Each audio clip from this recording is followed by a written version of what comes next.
So, breaking news in the hockey world, and not a shock because there was some talk this was going to be happening as early as last week, but I think November 11th holiday put it off. Police in England have arrested a man on suspicion of manslaughter after an on ice death of an ex NHL player. American Adam Johnson, 29, suffered a slash neck during a Challenge Cup game in the British Elite League. Now, according to CBC, police in England arrested a man Tuesday on suspicion of manslaughter in the death of American ice hockey player Adam Johnson, a former Pittsburgh Penguin, whose neck was cut by a skate during a game. Johnson, 29, was playing for the Nottingham Panthers against the Sheffield Steelers in an Elite Ice Hockey League game October 28 when the blade cut his neck, similar to the Clint Malarchuk and Richard Zednik and Boris Salming incidents. South Yorkshire Police did not name the suspect or provide his age. He was in police custody. The player who cut Johnson's neck was Matt Petgrave, 31, a Toronto native who plays for Sheffield. And of course, Petgrave is an alumni of Gardner MacDougall's UNB CIS program in Frankton, New Brunswick. Now, video of the incident, which was only broadcast, I think, on Inside Edition and some other sundry networks. So was Johnson skating with the puck towards the Steelers' net. Petgrave skates towards Johnson. It collides with another Panthers player, and Petgrave's left skate kicks up as he begins to fall, and the blade hits Johnson in the neck. Both players then landed on the ice. Petgrave immediately got to his feet. Johnson rose more slowly as he's helped off the ice.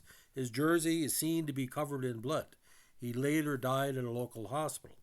Now, our investigation launched immediately following this tragedy, and we have been carrying out extensive inquiries ever since to piece together the events which led to the loss of Adam in these unprecedented circumstances, Detective Chief Superintendent Bex Horsfield said. Now, Johnson was a Minnesota native who appeared in 13 NHL games with the Penguins in 2019 and 20. Now, Petgrave played junior hockey in the OHL with the Oshawa Generals, the Owen Sound Attack, and the Niagara Ice Dogs. He later spent 4 years at University of New Brunswick before turning pro in 2016. He bounced between the ECHL and the AHL before heading to Europe in 2021 to play in Slovakia. He joined the Steelers last season. It would be rare but not unprecedented for a hockey player to be charged. Giganto Jim Boney was charged in Italy with culpable homicide after he slashed Miran Schrott in the chest during a game on January 14, 1992, and Schrott died as a result of a cardiac arrest. Boney pleaded guilty to manslaughter. Two NHL players in recent history have been charged with a crime in Canada for an on-ice action, including Marty McSorley and Todd Bertuzzi. In 2000, Vancouver prosecutors charged Bruins defenseman McSorley with assault with a weapon for slashing Vancouver Canucks forward Donald Brashear on the head during a game the previous month. McSorley was later convicted and received a conditional discharge. In 2004, Bertuzzi, a Canucks forward, pled guilty to assault for grabbing Colorado Steve Moore from behind and sucker punching him. Bertuzzi agreed to a plea deal and was sentenced to 1 year probation and 80 hours of community service. Of course, there have been numerous criminal charges in the 70s, 80s in NHL, the Brian Glennie incident in Toronto, and of course the Wilf Payma situation, which was also criminally investigated. Nottingham defenseman Western Michaud, who posted tributes to Johnson, also defended Petgrave for what he said was an unintentional clip with the other player that uprighted him. The hate that man is receiving is terrible and completely uncalled for, Michaud posted.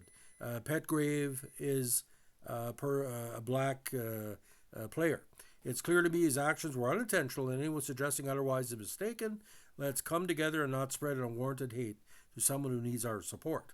The English Ice Hockey Association, which governs the sport below the Elite League, reacted to Johnson's death by requiring all players in England to wear neck guards from the start of 2024. Now, a spokesman for the EIHL said the league cannot comment on an ongoing police investigation. A Nottingham Panthers spokesperson said the organization had no comment. Messages seeking comment sent to Johnson's agent, a friend, the family, and Petgrave's team were not immediately returned. Now, this, of course, was published with files from the Associated Press. Now, it was an accident.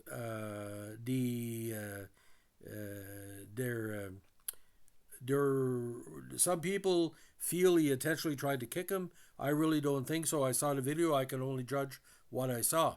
Now, the idea situation, I present this as a public service. I'm not trying to exploit the situation. Information will be ongoing, released towards the court trial if it does go to court. But like I said, I'm not going to judge either one of them a situation because the idea as it stands right now, you have to have a criminal investigation of any sort where public death occurs, and like I said, let the courts decide. I'm not here to judge anybody. You'll see it for yourself. Thanks for listening, and have yourself a good day.